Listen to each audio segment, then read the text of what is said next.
আসসালামু আলাইকুম ফ্রেন্ডস, আমি আছি শাওন। তো মাশাআল্লাহ আলহামদুলিল্লাহ আল্লাহ লাখ লাখ শুকরিয়া আদায় করি রোজার মাস। তো এই জমিতে কিছুদিন আগে দেখাইছিলাম যে সরিষা তুলতেছি বা সরিষাগুলো খেতে শুকা দিয়েছে, শুকা দেওয়ার পরবর্তীতে মেশিন এনেই মূলত মেশিনের মাধ্যমেই সরিষাগুলো ভাঙতেছি। তো মাশাআল্লাহ আলহামদুলিল্লাহ যখন সরিষাগুলো হাতে নিয়ে আল্লাহ লাখ লাখ শুকরিয়া আদায় করি, একটা বীজ থেকে ফুল ফল চারা বা একটা শস্য হওয়া, আল্লাহ লাখ লাখ শুকরিয়া আদায় করি। একসময় দেখতাম আমার বাবা মূলত এই সরিষা বুনতো, সরিষা বোনার পরবর্তী সেই সরিষাগুলো বাড়িতে আনতো, বাড়িতে আনার পরবর্তীতে বাড়িতে শুকা দেওয়ার পরবর্তীতে গরুর মলম দিয়ে মূলত সরিষাগুলো বের করা হইতো বা সরিষার দানাগুলো বের করা হইতো। কিন্তু দিন দিন এখন টেকনোলজি এগিয়ে গেছে বা কৃষিকাজে আধুনিকের ছোঁয়া হচ্ছে, আর সেজন্যই মূলত এখন শ্রম বা পরিশ্রম বা লোকজন কম লাগে। তাই যে খেতে সরিষা মূলত ভাঙিয়ে বস্তা বদলি করেই মূলত আমরা নিয়ে আসতেছি বাড়িতে।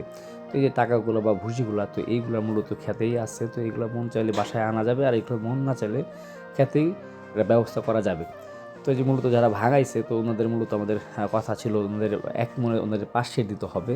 তো ওনারা মূলত মাপতেছে যে এখানে টোটাল কতটুকু সরিষা হয়েছে।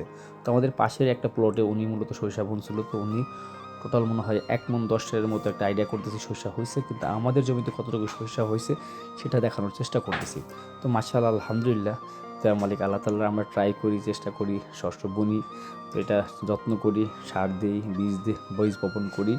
তো দেওয়ার মালিক আল্লাহ তাআলা আমি দেখানোর চেষ্টা করছি। আমাদের এই পাশে মূলত 1 বস্তা ফুল হয়েছে, তো এখানে হাফ বস্তার মতো আছে, এই পাশে আরেক বস্তার মতো আছে। টোটাল আমাদের মনে হয় এখানে আইডিয়া শুকানোর পরবর্তীতে 2.5 মণের মতো সরিষা হবে।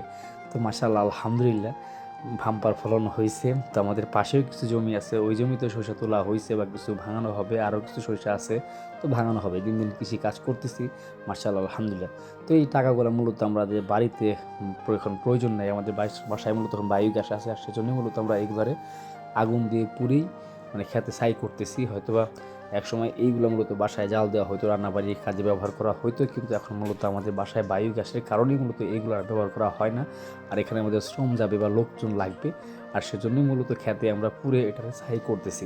তো এটা শেষ করে আমাদের পাশের আরেকটা জমি আছে, সেই জমিতে যেতে হবে। সেই সব জমিতেও সরিষাগুলো জড়ো করেই মূলত আবার ভাঙিয়ে প্রস্তুতি করেই মূলত আবার বাসায় আসতে হবে। তো বেশ কয়েক বছর যাবতীয় কৃষিকাজ করতেছি। দিন দিন আমাদের কৃষিকাজের প্রতি অন্যরকম একটা আগ্রহ, অন্যরকম একটা ভালোবাসা সৃষ্টি হয়ে যাচ্ছে, আর সেজন্য আমার মূলত কৃষিকাজের প্রতি অন্যরকম একটা আগ্রহও আছে। আর যেহেতু আমার বাবা একজন কৃষক, আর ওইখান থেকেই মূলত আমার ভাইয়ের অনুপ্রেরণা কৃষিকাজটা। আস্তে দিন দিন আমরা হয়তো বা আরও বড় বড় কৃষিকাজের প্রতি আমাদের আগ্রহ আছে, বা বড় বড় প্রজেক্টে আমরা কাজ করার আমাদের চিন্তাভাবনা আছে। তো এই পাশের জমিতেও মাশাআল্লাহ আলহামদুলিল্লাহ বাম্পার ফলন হয়েছে। তো এখানে মূলত মেশিনে আনার পরবর্তীতে ভাঙানো হইতেছে। তো মূলত সময় লাগে কম না, অনেক অল্প সময়েই মোটামুটি হয়ে যায়। যে পাশে মূলত আগুন ধরাই দিচ্ছিলাম, সেগুলো পুড়ে ছাই হয়ে যাচ্ছে। তো সরিষাগুলো মূলত আমরা জড়ো করছি এক জায়গায়। তো এখানেও মোটামুটি জড়ো করে তারপর আমরা গাড়িতে নিয়ে যাবো, তারপরে বাসার উদ্দেশ্যে নিয়ে যাবো। ভাই দানাগুলো দেখতেছে, দানাগুলো মাশাআল্লাহ আলহামদুলিল্লাহ আল্লাহর কাছে লাখ লাখ শুকরিয়া, দেখুন ভালো সরিষা হয়েছে। তো অনেক সময় ভিডিও বা কথাবার্তা শেয়ার করি। ইনশাআল্লাহ সবাই ভালো থাকবেন, আলহামদুলিল্লাহ।